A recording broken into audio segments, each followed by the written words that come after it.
सय्यदना व मौलाना मोहम्मद मादनिल जुद वल करम व आलिहि व अस्हाबिहि व बारिक वसल्लम। तो जहन में इस बात को रखिए, मैंने तमहीद इसलिए बयान की कि जो हालात हैं पहले उन पे नजर डाल लिया जाए। हालात यही है ना, वो कौम मस्जिद बचा सकती है जो सिर्फ जुमा के दिन नमाज पढ़ने आए। भाई मस्जिद की फिक्र तो उसे होगी ना, मस्जिद के तहफ़्फ़ुज़ का दर्द तो उसको होगा ना जो 5 वक्त मस्जिद से प्यार करे। इसलिए अमल से जिंदगी बनती है, जन्नत भी जहन्नम भी। ये खाकी अपनी फितरत में न नूरी है न नारी। कसम है ऐसी बेदारी को बेदारी नहीं कहते कि आंखें जागती हों, आदमी की रूह सो जाए। अपने को गफलत से निकालिए और चैलेंजेस का मुकाबला करने के लिए तैयार रहिए। हमारी लड़ाई किसी जात से नहीं है, किसी बिरादरी से नहीं है। हमें यह हक हासिल है कि हम अपने मफादात का तहफ़्फ़ुज़ करें। दूसरों के मफादात पर शबखून मारना यह हमारी रवायतों में नहीं। हमारी रवायतों में यह है कि जुल्म करो मत, जुल्म सहो मत।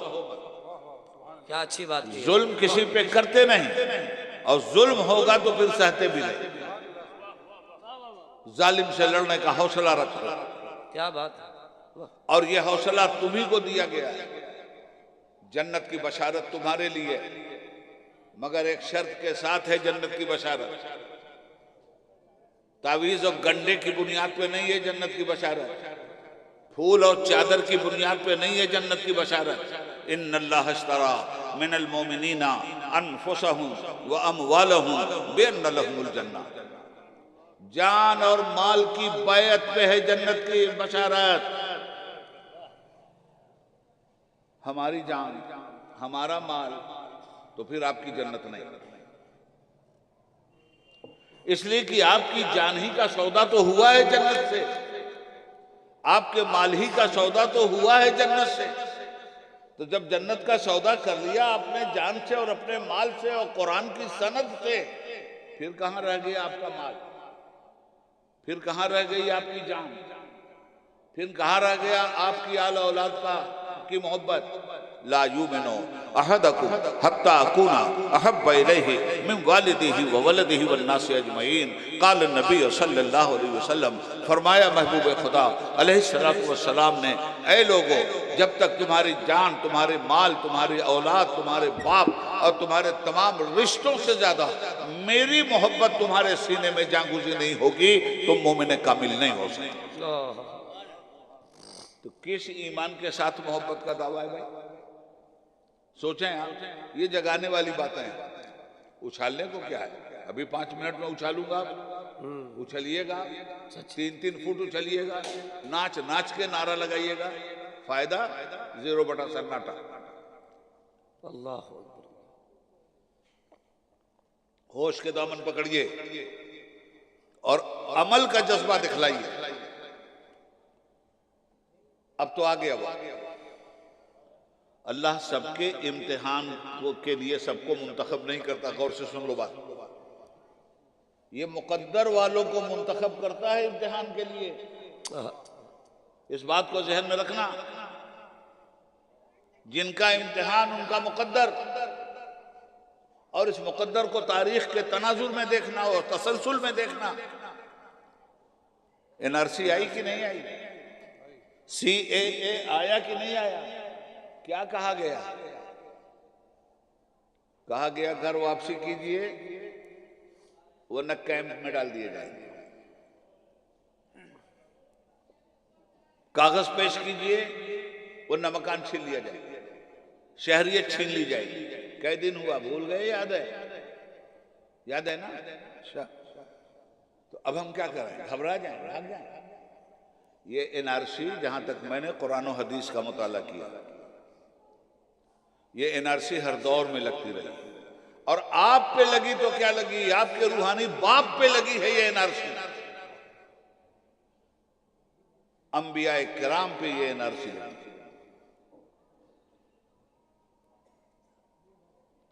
लतुखरिजन्ना मिन अर्दिना औ लतऊदुन्ना फी मिल्लतिना।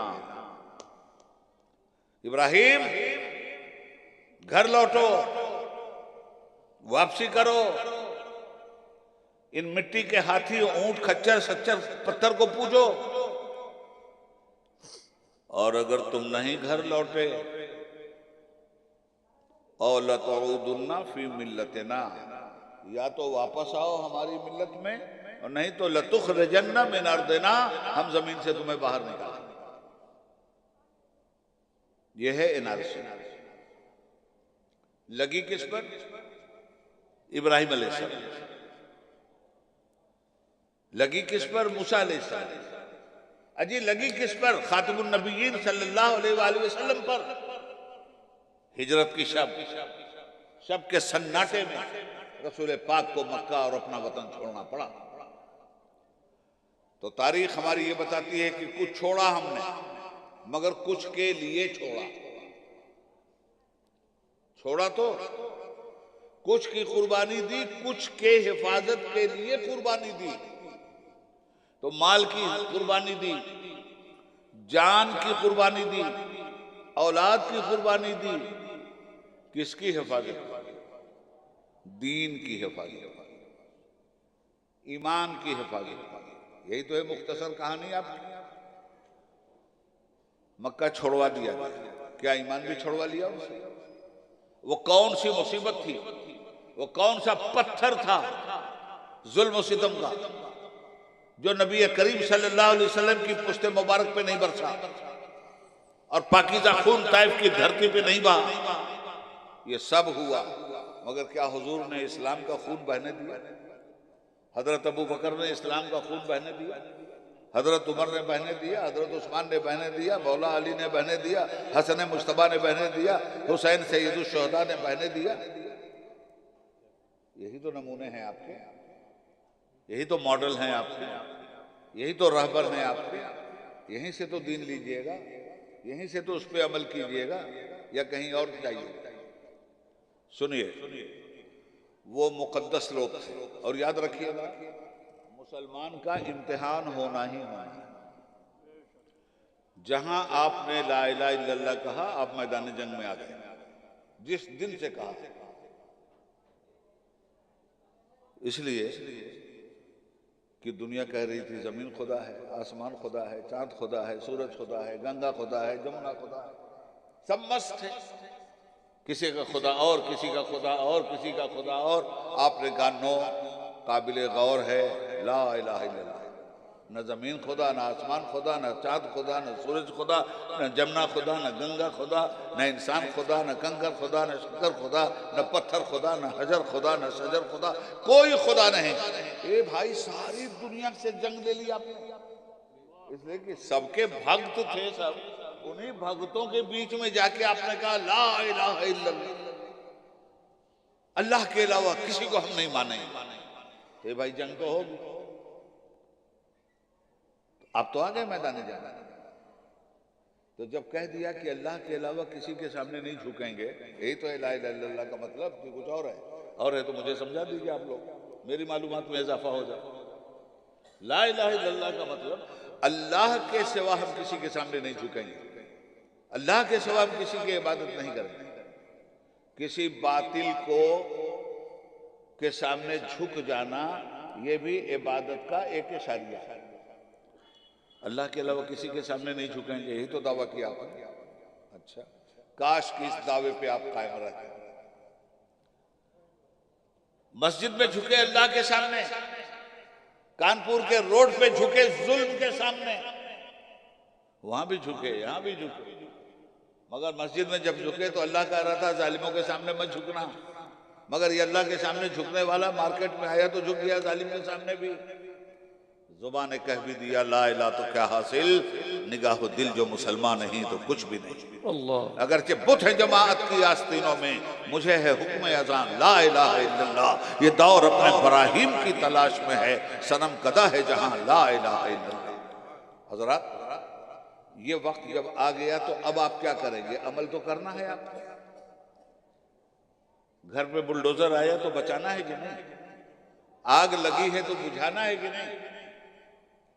अब तो आपके दीन के शामियाने में आग लगा दी गई। याद रखिएगा, ये वक्फ की जायदाद ये सीधे सीधे मुस्लिम पर्सन लॉ से ताल्लुक रखती है, ये सीधे सीधे इस्लामी कवानीन से ताल्लुक रखती है, ये सीधे सीधे शरीयत एप्लीकेशन एक्ट 1937 से ताल्लुक रखती है।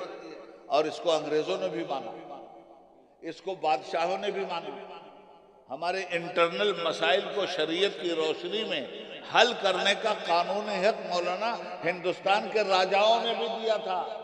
ये जो कज़ात है आपकी, ये जगह जगह काजी जो है, हर जगह, ये सिर्फ मुस्लिम बादशाहों के जमाने ही में काजी नहीं रहे, ये हिंदू राजाओं के जमाने में भी काजी रहे। और किसी राजा ने मनसबे कज़ात के खिलाफ कभी अपना कोई जाबराना हुक्म नहीं चलाया। यहाँ तक कि यहाँ अंग्रेज आया और अंग्रेज ने भी आने के बाद पूरे हिंदुस्तान को तो उसने गुलाम बना लिया, मगर शरीयत एप्लीकेशन एक्ट 1937 को उसने गुलाम नहीं बनाया। उसने मुसलमानों के शरई नफाज को तस्लीम किया, उसने मुसलमानों के शरई कज़ात को तस्लीम किया, उसने मुसलमानों की हिदाया को सुप्रीम कोर्ट में रखा, उसने मुसलमानों की फतवा आलमगीरी को सुप्रीम कोर्ट में रखा, उसने मुसलमानों की स्याह सित्ता को सुप्रीम कोर्ट में रखा, उसने मुसलमानों की फतवा शामी को सुप्रीम कोर्ट में रखा, जो आज तक रखा हुआ है और अंग्रेजों का रखा हुआ है। अजी दौरे गुलामी में भी ये तमाशा नहीं हुआ जो इस दौर में तमाशा हो रहा है। अल्लाह अल्लाह। तो अब क्या किया, तस्लीम कर लें हम, चलो भाई ठीक है, जो तुम कर रहे हो करो, हमें मंजूर है, मंजूर कर लेंगे आप। शाह बानो केस 1985 सिर्फ नानो नफका का केस था दोस्त। मौलाना मुझसे कहते हैं जज्बाती तकरीर करो, क्या खाक करो। शाह बानो केस, नानो नफका, मेंटेनेंस, उनके शौहर मोहम्मद अहमद खान एडवोकेट ने, इंदौर के रहने वाले लोग, तलाक दे दिया। अब तलाक के बाद ये मुफ्ती साहब बैठे हैं, पूछिए इनसे मसला क्या। ये बच्चे पढ़ रहे हैं, कल ये भी मसला बताएंगे। आपने तलाक मुगल्लज़ा दे दी तो अब नानो नफका का सवाल आएगा ना, कितने दिन का, कितनी मुद्दत का, इद्दत की मुद्दत तक, यही है ना, गलती करूं तो जरा समझा दीजिए। इद्दत की मुद्दत तक,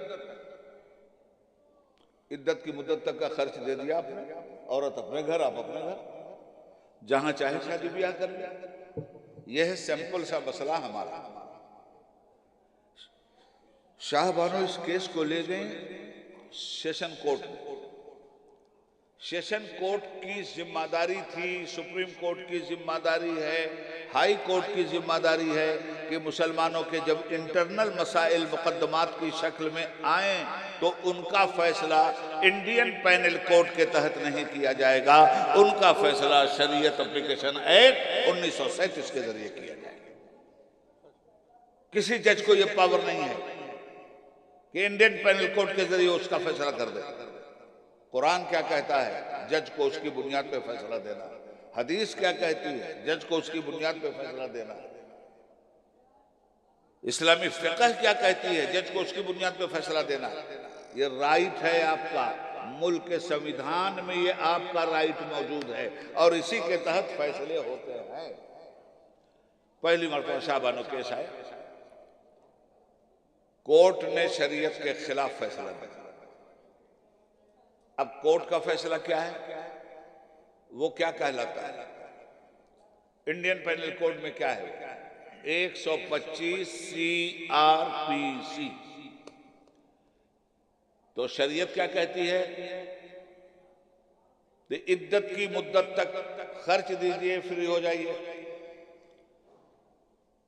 और 125 CRPC क्या कहती है, आपने अगर तलाक दे दिया तो जब तक वो औरत मर कर हिंदुस्तान से कब्रिस्तान में नहीं पहुंच जाती तब तक, या जब तक दूसरी शादी नहीं कर लेती तब तक सारा खर्चा आपको देना पड़ेगा।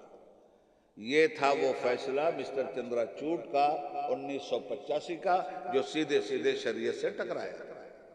और इसीलिए सीधे सीधे आपका खादिम उबैदुल्लाह आज़मी भी कोर्ट से टकरा गया। हैं तो ये लोग, पूछिए, गवाह तो है आपका हलीम इंटरकाली। वाह अगर अल्लाह उसको जुबान दे दो तो पूछो। पूरा कानपुर सिमट कर वहीं उबैदुल्लाह आजमी को सुन रहा था और वहीं से उबैदुल्लाह आजमी की गिरफ्तारी का ऐलान हुआ था।